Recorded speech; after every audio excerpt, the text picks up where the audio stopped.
Hello everybody and welcome back to another episode of Microsoft Flight Simulator. This video is going to be a bit of a long one. I'm going to do my best to make sure that I have chapters and everything down in the description for below for you guys. But today we are going to be taking a look at what I feel are some, not all, but some of the best hardware and software available for flight simulation experience, and as well as a couple of services I think you guys will enjoy and hopefully get your brains going in a way that helps you customize your simulation experience to something just a little bit maybe better than what it is. Whether you're a veteran or a newbie, I think you're going to find something you guys enjoy, so stick around.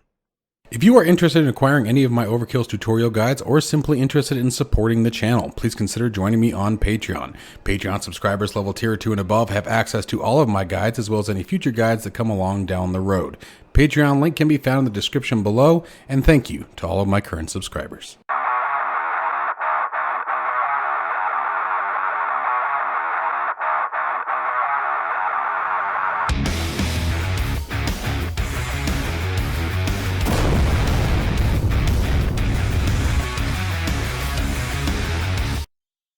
All right, my friends, so by no means is this list the end all be all, and I could probably come up with about 1,000 more.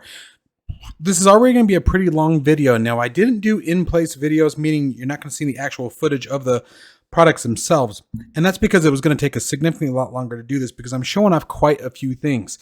As I said, we're going to go through some hardware, we're going to go through a bunch of software, we're going to go through some tips and tricks to building your own cockpit and softwares that will be associated with helping you guys do that.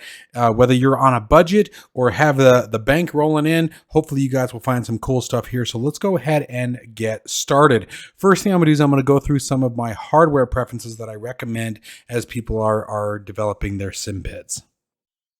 So real briefly, guys, I do want to make sure that you guys are aware of Etsy. Etsy, just go to etsy.com and search for flight simulation or flight simulators, and they have a ton of products, many of which we're going to talk about today that I have personally been able to use in my tenure. Okay, so before we do that, we're going to talk about a couple of pieces of hardware that we're going to come back to Etsy. But I wanted to make sure you guys check this out because what Etsy primarily is, guys, is more or less private developers, people like yourselves working out of their homes and developing neat products that either may enhance an already existing product or be a completely unique device in its own. So make sure you guys check it out because you'll be surprised the stuff that you'll find. It's not just a matter of hardware gear, but maybe it's a mounting system, storage for flight simulation, covers, things like that. Things that can really just make things just a little bit better. People get really creative on this app, and I really love seeing all the stuff that people post. If you are an Etsy developer and you're interested in seeing your item showcased, reach out to me, overkillersimulations@gmail.com, or you can catch me on the Discord in the link of any one of my videos. So let's go ahead and get started with talking about some of the hardware, then we're going to bounce back over here. So first thing that I want you guys to be aware of is Honeycomb. Now, Honeycomb products are definitely worth the money that you spend on them. So don't let the price be an immediate turnoff because they are probably one of the few in this particular price range market, okay, that absolutely are worth it. And honestly, they could probably charge more and get away with it because their products are so good. So let's go ahead and take a look at two items. The biggest thing that I want you guys to be aware of are these two here. Now, they just released their rudder pedals. I haven't had a chance to check them out. $350 for rudder pedals is a bit on the steep side, but you know, it is what it is. Now, watch yourself on the flight controls. You have the XPC, which have a much higher resolution Hall sensor than the standard Alpha flight controls. But I can tell you right now, as an owner of the Alpha flight controls and the Bravo throttle quadrant, they are both absolutely amazing pieces of hardware. And unless you are really, really looking for that fine tuning, I see no great comparison for someone jumping from the Alphas over to the XPC, but you guys make sure to do your reviews and take a look for yourselves and make that decision. But if you're someone who's just getting into it and wants sort of an all-in-one, something that can do everything, now you are still going to be limited when it comes to fighter jets or helicopters, especially helicopters. Something like a yoke can get a little weird feeling, but it would absolutely work. But for any other aircraft, general aviation or commercial, you're going to do just fine with these two pieces of hardware, and the throttle quadrant is the one that really, really shines shines. This thing is an absolute all-in-one. I have even used it in DCS to test its practicality in it, and it is absolutely amazing, especially if you are someone who's into the warbirds, where you have throttle handles, prop handles, pitch handles, mixture handles, flap handles, carburetor heat handles, you know, all these different handles that are inside of some of the old warbirds. This thing really shines, and that trim wheel is an absolute godsend. But we're going to talk about a few other options here, but I did want to start with these, and you guys are going to find out why in just a minute here. So let's move away from these, but keeping the Bravo throttle quadrant primarily in mind for just a minute, guys. Let's move over into something that I want you guys to see, and that is going to be here at the FlightSimFactory found on Etsy. These are all different to scale, much larger handles that can go on top of the Bravo throttle quadrant.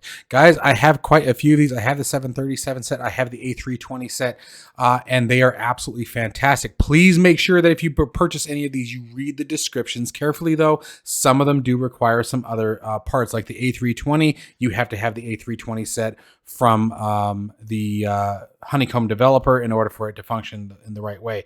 But the very awesome part about these is it takes real world light or true to life scale handles and makes them functional on the Bravo throttle quadrant. One of my, I guess, poor comments to the Bravo throttle quadrant is all of the handles, all the handle tops are very tiny. And if you're someone who, you know, typical size man's hand, you know, I have very large hands.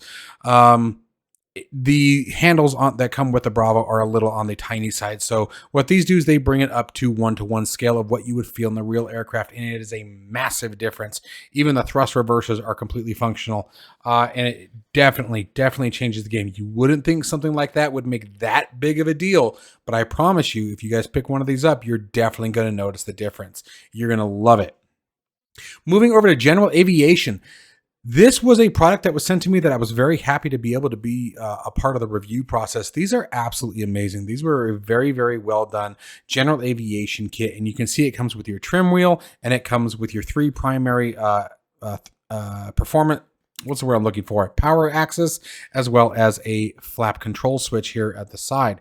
Now, this is a very, very well done set. It's all 3D printed, and you can either mount it on top or on the bottom, depending. So you guys can see, here's the mount system here, and this mount system can go either on top of it or underneath it, depending on how you want to mount it to your desk, table, again, sim pit, things like that. You guys have a really good picture right here of how it all sort of connects together, and then one USB cable going out to your PC. It is a very, very well done set. It has a tension adjust screws on each one of the axis. Just a simple screw that is, let's see, I don't know if I can catch it from this angle. I can't really see them. I think we have one here, and I can't remember where the other one is, but I think it's on the other side of it. Anyway, I know it's there. Trust me, I promise they're there. I have them sitting on my desk here. So anyway, long story short, very, very well done piece of equipment, very, very reasonably priced, and again, will fit all of your general aviation needs. Now, obviously, you could use this on whatever aircraft you want that requires a throttle axis. So, wanted to make sure to show this out to you guys. For general aviation, I think the really cool part, especially if you're someone who's big into aircraft that are controlled similarly to a Cessna 172, 182, you know, things like that, where you have that push-in post and knob power axis, you really get that immersion. You really get that cool feel of what that's like, and being able to balance it on your fingertips as you would in the real aircraft. It's a very, very well done piece of equipment. Now, moving into a piece of hardware that requires really no introduction from me anymore, guys, at this point here, is you have the Class Echo. Now, there are two versions of the Class Echo, so stick with me on this one for a minute, guys. But this is the one that you guys have also seen probably in my cockpit build, if you guys have been following that. It actually is a physical device. And again, this is one of the ones you're going to want to read the description very carefully, because it is a kit and it does require a few other things that you need to purchase on Amazon. However, the assembly videos, and Amazon, by the way, is just where I got it. You could probably find the parts plenty of other places, so no stipulation to Amazon there. Anyway, it is a very, very awesome piece of hardware. Now, the one caveat to this is it requires SpadNext, but we'll talk about SpadNext when we get to the software section of this video. But this is a very small touch screen with a rotary, or encoder, I should say, that allows you to control many of the systems and get a actual readout of what's going on in the aircraft. You can control your autopilot, your radios, transponder, lights. You can really create your own custom profiles now, the way he's done it with the latest firmware releases. All the information you're seeing here on the screen, guys, is actually being populated by the aircraft. So whatever aircraft he was flying here, SR-22, you can see the heading currently was 149 degrees at a track of 152, and he was at 7,700 feet in the wind speed. All the stuff is live from the simulator. So it's a really awesome tool to have right in front of you. Here's again some more performance information coming directly from the simulator. And then you can also have your performance information of the sim. Now, device brightness, that's going to be the brightness of the screen here, but the frame rate is what you're actually getting in the sim behind you there. So it's a really, really awesome tool, and there's a ton of profiles that are already out there that are created by the user and by the developer himself. A couple of clicks and boom, you're off into the races and in your favorite aircraft and controlling it very, very nicely. You can mount this on top of a Bravo throttle quadrant, your Alpha flight yoke. I have it mounted in my cockpit on a sort of a swing arm where I can swing it in and out. There's a bunch of different ways that you can utilize this in a very, very effective way. Now, I told you there were two pieces to this. There is also now a Class Echo mobile version that can be found on the Amazon store, the Apple App Store, as well as, of course, the Android Play Store. And that's only $19.99. You still require SpadNext, and again, we'll talk about SpadNext a little bit later on in the video.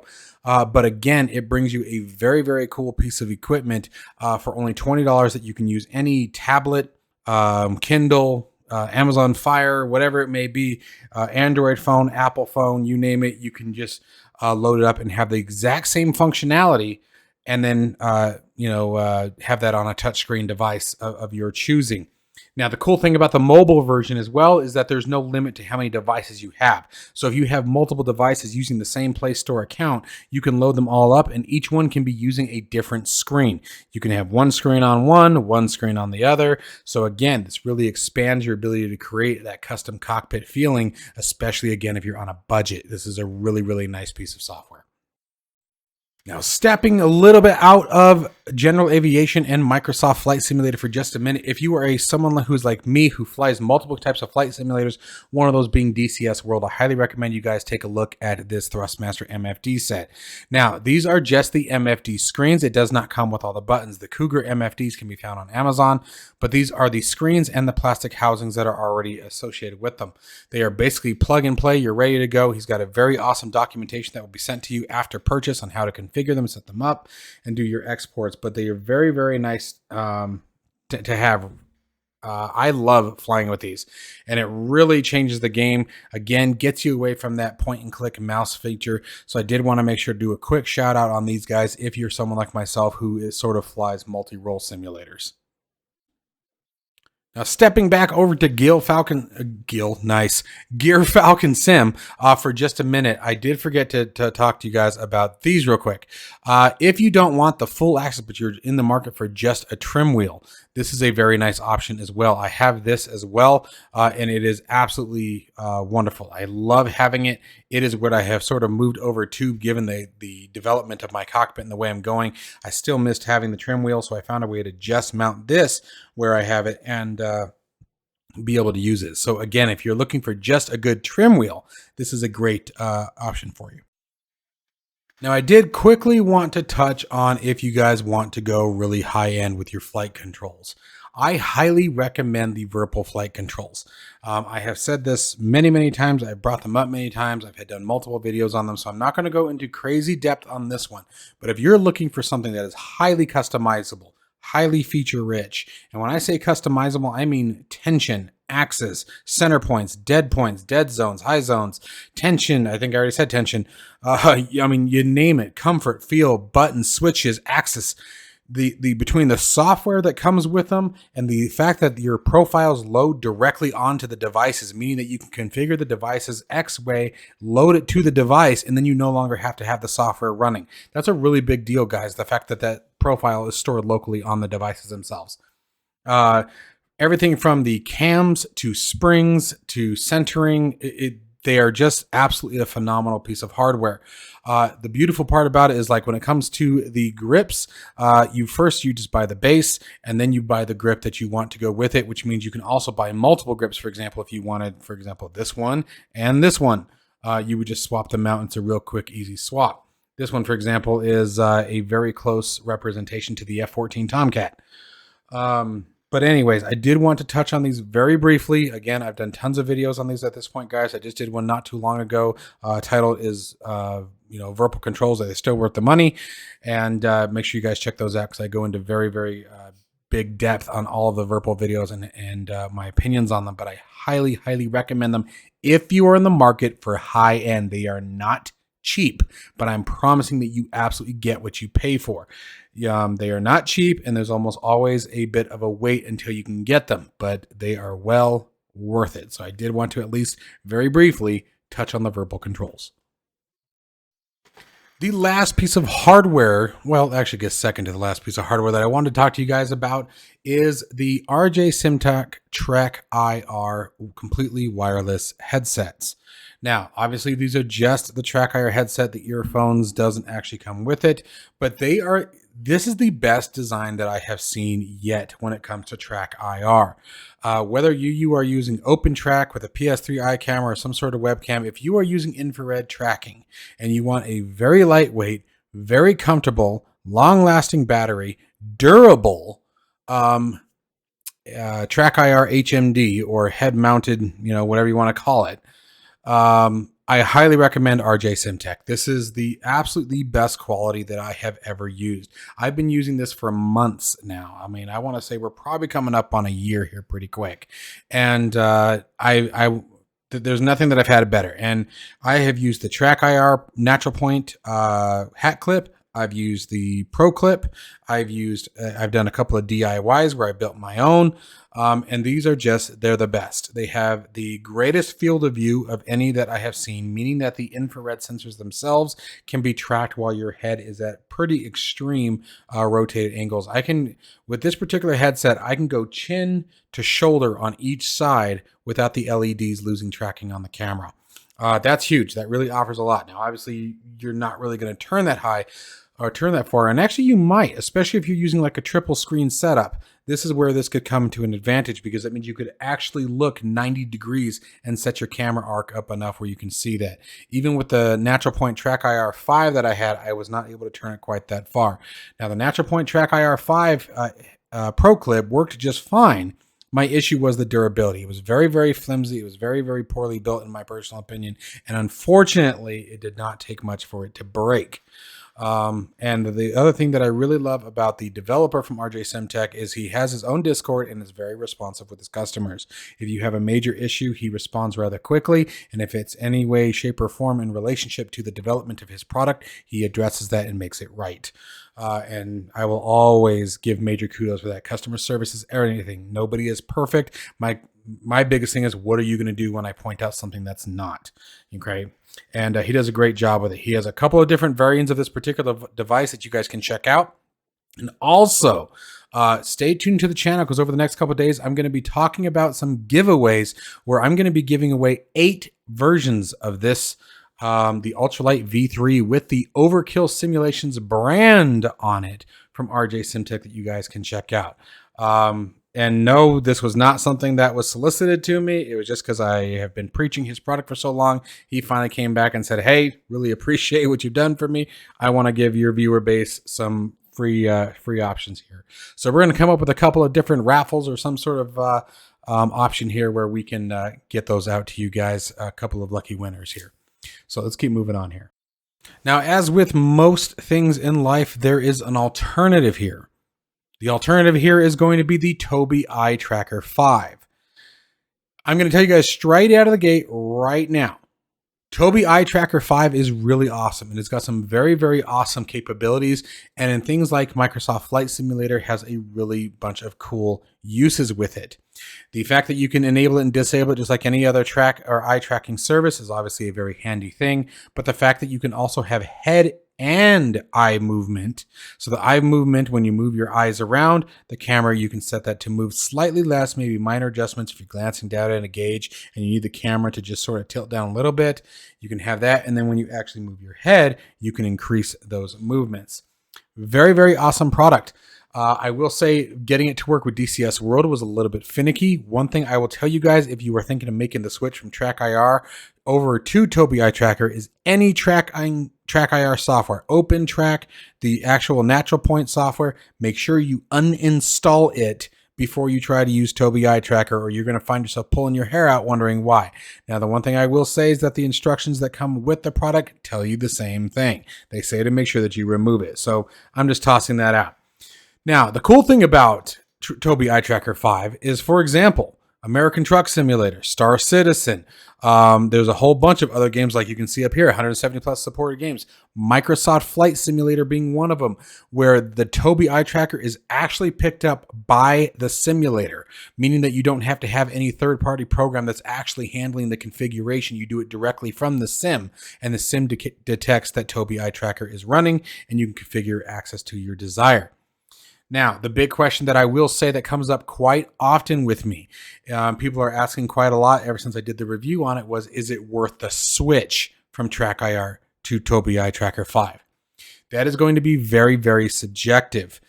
I can tell you that me personally, had I not been given a review copy, would never have made the switch from TrackIR over to Tobii Eye Tracker because of the price point. At $260, that's quite a jump. When for me, the biggest advantage is not having to wear anything on your head. That is why I still use Tobii Eye Tracker today. That is why that I am enjoying it so much, is because I don't have to put anything on. But if I was put into a position where I had to spend money to reach that point, I would never have made the jump. So that's just me being honest. You guys know that I do not BS. I don't hold anything back. It is a wonderful, wonderful product. If you are someone who is brand new and just getting into simulation, this is a great thing to look at and consider. But the price point is absolutely there, so keep that in mind. For a TrackIR headset, if you guys do some research, figure out what webcams you can use and different filters you can use, and like I said, the RJ SimTech ultralight or something like that, you can come way under the $260 price point, and that's all before taxes. So make sure you do your research if you're thinking about doing that. But it is an amazing, amazing product. I've actually been very, very impressed with it. The only simulator that I had a little bit of problem getting it to work with, and it was a little finicky, was DCS World. I actually had to turn the eye tracking off, but I kept it as a head tracker and it works just fine. So I disabled any kind of tracking with my eyes, and now I just turn my head like you would at TrackIR in DCS World, and it works perfect. Now, I could probably dedicate a bit more time to it when I have some time and dial that in. It probably won't be as much of an issue, but wanted to show you guys another option. Like I said, if you're someone who is just getting into flight simulation and you don't have any kind of head tracking, well, do your research, because it's going to be determined which one you think is going to be best for you. Now, moving over to some of the DIY options that you have when building a cockpit. I think a lot of people stray away from this stuff because all they hear is money, money, money. And yes, there's some money into these things that I'm going to show you here, but the advantages go far beyond. And I want you guys to see some of the hardware first that you can see before I get into some of the software that's going to go along with what I'm showing you guys here. So first off, touchscreens. Touchscreens have come down in price significantly. And when you're thinking about a flight simulation, you don't have to go 15, 18, 20-inch touchscreens. You guys would be surprised at how bright and gorgeous. I have this touchscreen that is sitting on the screen right here. This is one of my 3 touchscreens that I currently have on my simulator. And it works absolutely fantastic. Has a gorgeous picture. I can see it from almost any angle. It was $100 for this. Now there's one more piece of this, so I'm going to get you guys going here in just a minute. But it works absolutely fantastic, and there's a couple of different pieces of software that are really handy for, but I can tell you guys some things right out of the gate that's going to be great for this. Navigraph charts, your flight plan from SimBrief, maybe a little NavMap, and we're going to talk about some of these guys. TouchPortal. We're going to get into all these things and all the different ways that you guys can use these touchscreens to really enhance your flight sim experience. So keep this in mind. It's $100 for a 10-inch touchscreen, guys, and you can go down to 7-inch. You guys would be surprised how bright and how effective a 7-inch touchscreen really is. They don't have to be large for them to be effective. Okay, so when you think about, man, I'd really like to have a really awesome cockpit, these are some of the options that you guys can go with without spending the thousands and thousands of dollars on the actual hardware. Is it the same using a touchscreen as actually having the physical hardware and switches to use and knobs? No, of course not. But what this does help you save on is space. Definitely helps you save on money. I can promise you that this solution is going to be far cheaper than most of the hardware you can get to get a realistic flight simulation cockpit. The other beautiful thing about touchscreens is that you have the ability to very easily swap between aircraft comfortably, maintaining some cool profiles and still keeping your hands and fingers off the mouse. That's what it always comes down to, for me at least. When it comes to real immersion breakers, my biggest immersion breaker, in my opinion, is and I probably always will be, is every time you have to grab the mouse. So think about this. Now, if you don't have multiple monitor setups, you guys can typically just grab an HDMI cable like what comes with this one and plug it right into the back of your video card. Most video cards support at least one HDMI, usually have 3 or 4 display ports. You can buy cables that are HDMI to display, so that's not a big deal. They have adapters and things like that. But if you're like myself and you're already burning a ton of monitor space and your video card is full between VR and multiple monitors, what you guys can do is you can pick up one of these. Now, these are just as expensive. They're expensive, guys. And I've talked about these briefly before. This is an HDMI to USB 3.0 adapter. What it does is converts the signal, so it's going to go from your monitor to the HDMI port that you're seeing here on the screen, and then the USB cable goes to your USB port either on your hub, which is what I'm using. I have 3 different USB hubs that are plugged into my PC. I plug these into my hub on my cockpit, and then the computer, picks it up as an actual monitor. So it's a very, very awesome solution to running out of video ports. Now, here's the cool thing. You're not going to want to ever use this as one of your primary displays, right? You're not going to want to have the actual sim running on this. But if you're exporting a screen out, like the G3000 or something like that, or your, like I said, little nav maps, maybe NeoFly, things like that, where you still want to have that touchscreen access, but you need that extra monitor, that's what these are great for.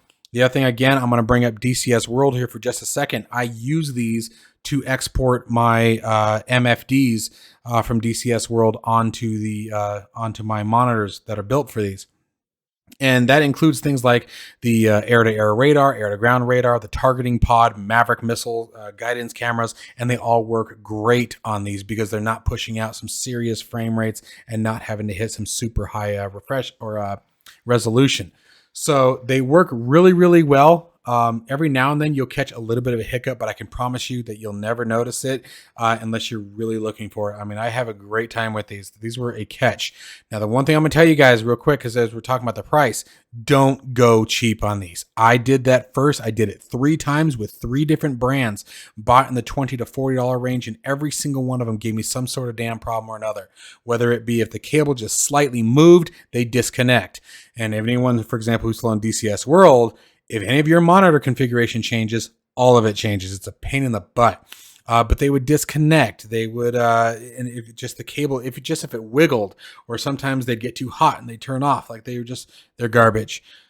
This is going to be one of those pieces of equipment. Spend the money, I promise. It sucks to say that, and it makes it like, oh, make that sound easy to spend the money. No, it's not easy. I remember counting quarters to buy formula for my daughter years and years ago. So I've actually lived the dollar to dollar days, and trust me, save up for this even if you have to, and make sure you get a good adapter, something that's really going to last. All right. So anyway, that's a couple of different options on how do you expand your cockpit on the hardware side. Now let's finally go get into the software side of things, and hopefully you guys will find some cool ways to piece all of this stuff together. Okay, moving on to the software side of things.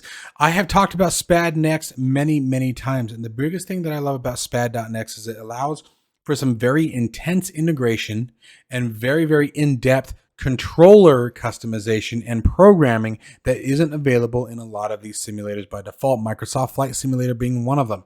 There are many, many controls that you can actually map using Spad.next that you cannot map inside the game. There's also fine-tuning options. There's a bunch of different variables.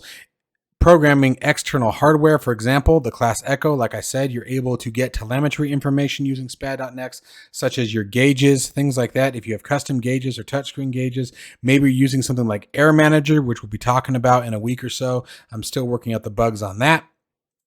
So we still got some further things to do before I'm going to bring that up yet. I have to decide what my actual final thoughts on that one are yet.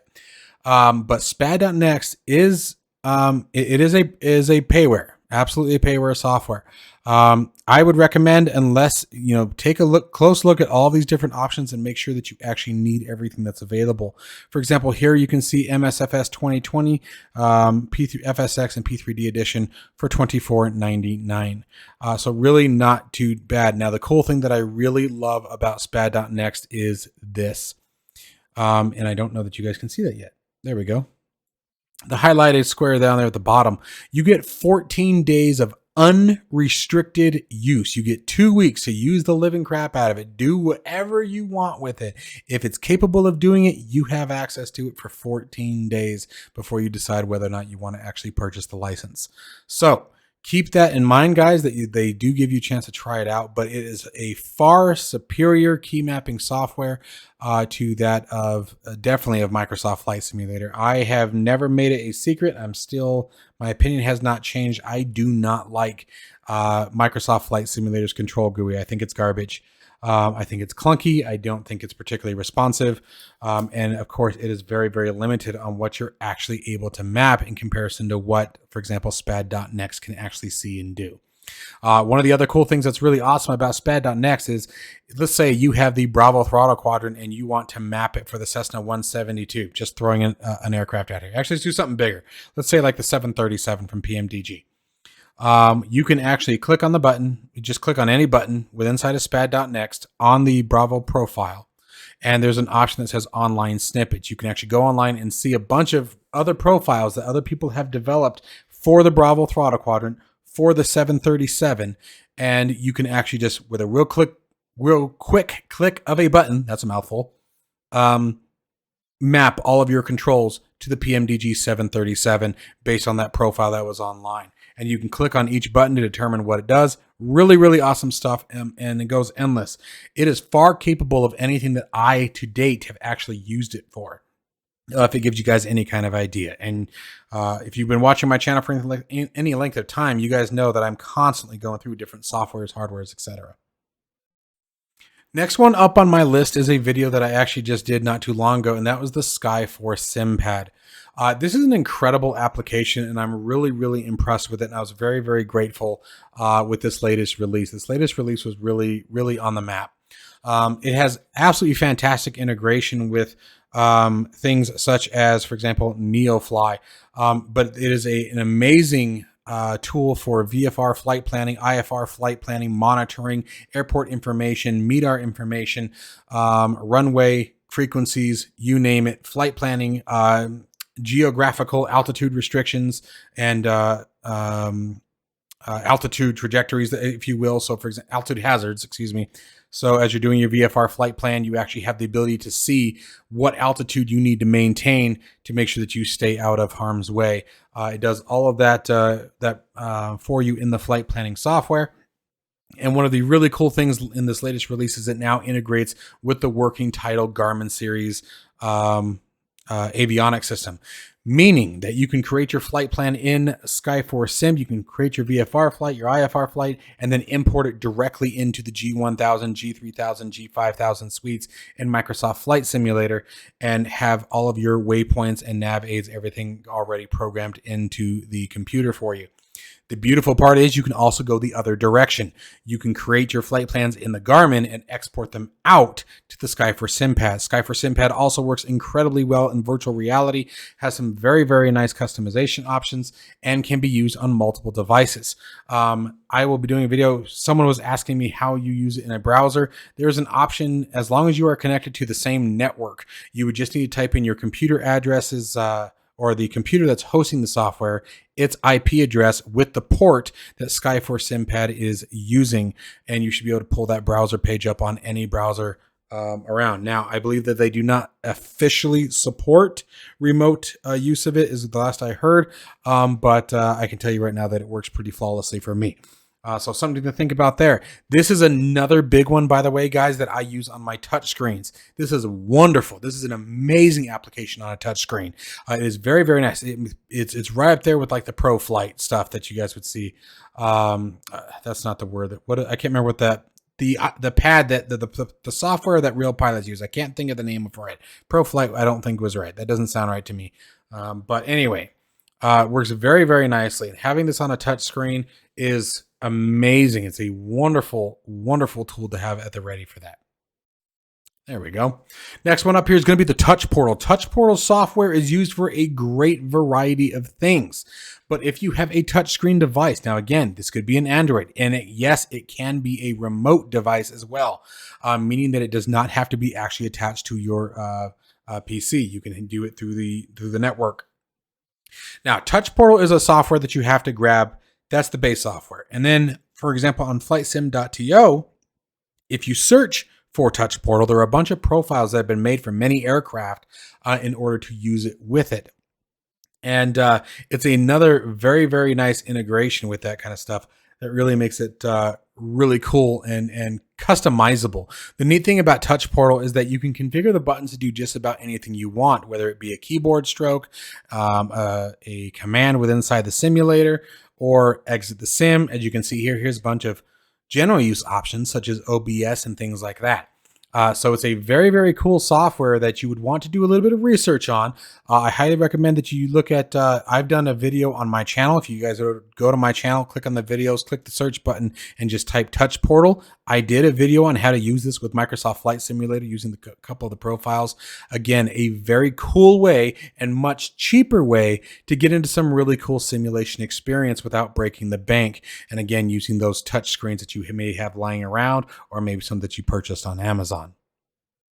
Another really big piece of software that I think is very crucial. I need to do a video on this. I haven't done a video on this one in a very, very long time, but is Little NavMap. Little NavMap is another absolutely awesome flight management software, whether it be flight planning, profiles, fuel management, or just flight monitoring, having your VFR charts. It does a ton, guys. It is a very, very robust piece of software. I will say that my one downside that I would say to Little NavMap is it has a very steep learning curve. It can be very, very daunting in the beginning. It is very, very overwhelming when you first look at the actual software itself. So if we come over here to the screenshots, for example, you guys can sort of see here is the main interface window. Now there's a lot going on here, and that's the part that I think can be a little overwhelming for some. It certainly was for me when I first got into it. And I'm still learning it. I wouldn't call myself a pro yet. And I think that's why I've been hesitant to do a video on it.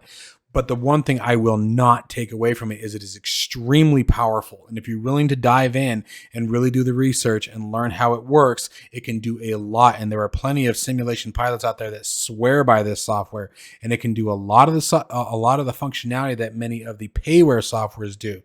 I think where the payware softwares tend to stand out above Little NavMap, like I said, is the ease of use. I do not think that Little NavMap is as user-friendly in the beginning. Like I said, once you become proficient with it, I think you're going to be someone who absolutely loves it. It's definitely an amazing and very noteworthy piece of software that I wanted to make sure got some credit on this one.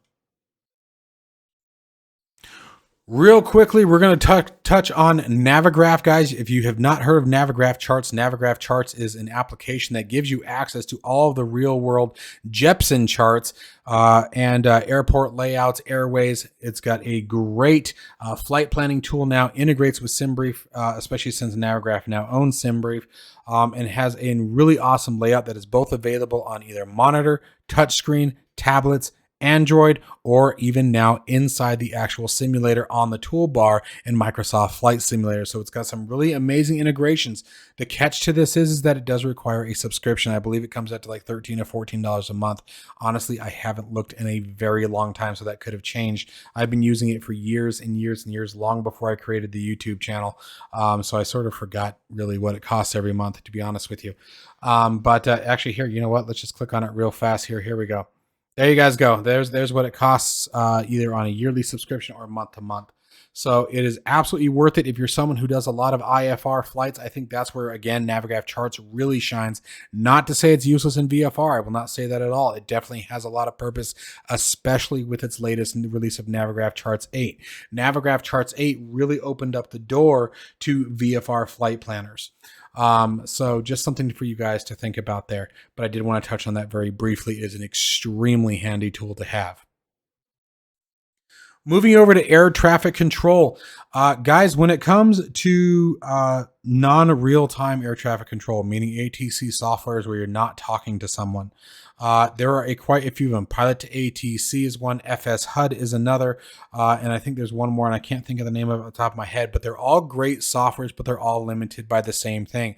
If I were to say that everybody has, if I were to generalize everyone having the same complaint, the complaint would be the unnatural speaking of the air traffic control. And it's because it's still using robotic voices. It still has to use an algorithm to develop the sentences and the verbiage. So that makes it very, very difficult for developers to sort of get around that. It can be pretty hard depending on what software is being used. And I would say that they all have their pros and their strengths, or the pros and their weaknesses, excuse me. But if you're looking for real world air traffic controllers or something close to it, starting out, VATSIM network is a great way to sort of start learning. Now, you still do want to have some basic understanding of how it operates. There's documentation here that will support you and sort of help you get going and understanding some of the phraseology that you need to do. I do recommend that you guys look up on YouTube and sort of practice the way that they speak. I am getting ready to go back into the next one that I'm about to show you guys, and we'll talk about that in just a second. But because I'm getting ready to go back into it and trying to get myself more comfortable with it again, because it's been a very long time, when I'm doing my simulators, when I'm flying by myself, I'm actually talking to ATC. I'm pretending, right? I'm literally saying, Tucson clearance, Cessna 172 at, Southwest parking, looking for, departure to the West practice grounds, or something similar to that. And it's not necessarily that I'm looking to have that exact verbiage correct. There's going to be phraseology where I'm going to make mix-ups. It's just getting into the use of getting used to being comfortable saying it to where I don't stumble over my words. And I'll even practice, making something up that I feel like they may say back, Cessna 80 Golf, clear for Southwest departure, expect altitude 5,000, feet, set transponder 1200, blah, blah, blah, right? And this is just me tossing things out as I'm talking to you guys, right? I typically write my scripts out beforehand to sort of practice with. But that's a really good habit to get into. And then when you're ready to move into something like VATSIM, VATSIM is a completely free environment that you can actually get onto people who are like yourself, simulation enthusiasts who are playing the role of air traffic control. Okay. Now, once you get past that part, or if you just want to do like I did and jump right into the big boys, we're going to move over to PilotEdge. Now, PilotEdge primarily handles the Western United States, and they actually have an open and close time. I believe it's from 7 in the morning to 11 at night, something like that. We'd have to look it up. I have to go back into it and determine what that is. And again, they handle primary Western United States at the moment. But the cool part about this, and now, two things. First, let's talk about the bad part. The bad part is $19.95 a month. However, as you guys can see there, you do have a risk-free trial that you can do as well if you're interested. The cool part is when you're talking to air traffic control, you are talking to a real world air traffic controller who is giving some of their time away to the PilotEdge program to work with us here on the simulators. Here's the catch to this one. It's far more strict in the aspect that if you screw up, and when I say screw up, I mean do something reckless. I mean, if you do something that's absolutely ridiculous, if you do something that's just dangerous, they will do one of two things. They will either tell you, so for example, let me give you an example of that. An example is, Southwest 410, climb and maintain 7,000. Okay. And let's say I go right past 7,000. I keep on going to the point where I become a hazard to oncoming traffic. I had this happen to me once years and years ago back on X-Plane when I was flying the Zibo 737, and the controller came on. He said, Southwest 410, busted altitude, possible pilot deviation.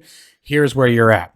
And basically what he did is he gave me two options. He said, now I can either terminate your service for this flight, meaning it's just like you fly any other day. We're just flying simulation. And then he cancels my flight, and I'm no longer talking to ATC for the duration of that flight. Or he told me, he said, or you can restart if you want to completely, and he means restart. You literally restart the flight. You go back to cold and dark on the ramp and you start again and hope that you don't do that. But that's kind of a cool way. And I many times, especially if you catch it when they're quiet, you'll catch some really cool air traffic controllers who will also teach you quite a bit. Now, the thing that reason why I say you want to pay attention to the time zone and how busy it is typically you'll have one or two air traffic controllers that are running the whole shebang. And when I say the whole shebang, I'm talking about, you're going to talk to LA Center. You're going to talk to Los Angeles Tower, Los Angeles Airport. You may, coming into Tucson, Phoenix Center, blah, blah, blah. And a lot of that entire region, that entire zone may very well be the same ATC operator handling all of those frequencies. But you actually have to change your frequency in the radio. You have to be monitoring and repeating commands back. Really realistic. This is the ultimate realism if you guys are looking for in air traffic control. It is the ultimate realism. You're not going to get, in my personal opinion, you're not going to get a better experience than dealing with these guys here. You have to file your flight plan with them. If you're going to do an IFR flight plan, you better file it with them. If you don't, again, they'll cancel the service for that flight.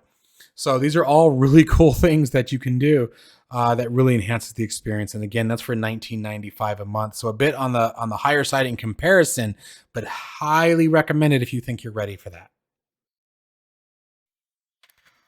Well, guys, as I said in the beginning of the video, this was going to be a very long video. I did my best to break it down into the required chapters. I hope you guys really enjoyed this and found something really cool from this.